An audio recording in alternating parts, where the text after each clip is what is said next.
அன்புள்ள சகோதர சகோதரிகளே, உங்களுக்கு ஒரு நற்செய்தி. நாம் வரவிருக்கும் 2025 ஆண்டு ஜனவரி 1 365 நாட்களுக்கும் 365 தலைப்புகளின் கீழ் வேத வசனங்களை வாசித்து பகிர இருக்கிறோம். நீங்கள் இதை அனுதினமும் கேட்டு தியானித்து ஆசீர்வாதத்தை பெற்றுக்கொள்ளுமாறு கேட்டுக்கொள்கிறோம்.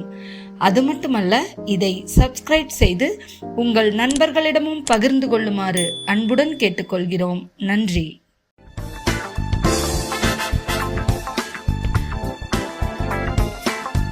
இன்று நாள் 116. தலைப்பு தீமை. சங்கீதம் 97:10.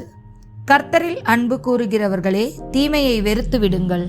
அவர் தம்முடைய பரிசுத்தவான்களின் ஆத்துமாக்களை காப்பாற்றி துன்மார்க்கரின் கைக்கு அவர்களை தப்புவிக்கிறார். நீதிமொழிகள் 24:19-20. பொல்லாதவர்களை குறித்து எரிச்சலாகாதே, துன்மார்க்கர் மேல் பொறாமை கொள்ளாதே. துன்மார்க்கனுக்கு நல்முடிவு இல்லை, துன்மார்க்கனுடைய விளக்கு அணைந்து போம். மத்தேயு 15:19.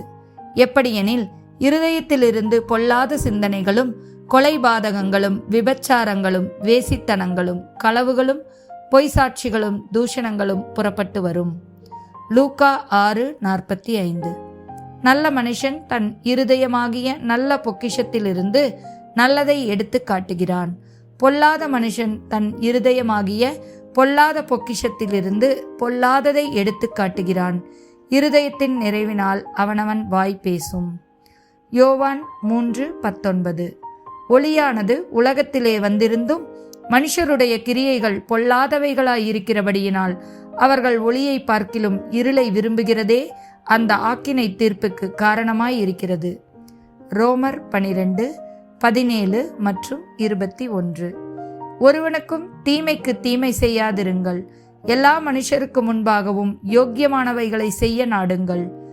நீ தீமையினால் வெல்லப்படாமல் தீமையை நன்மையினால் வெல்லு. கலாத்தியர் 1:4.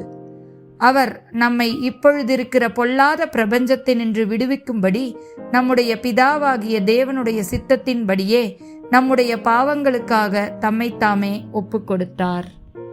ஆமேன்.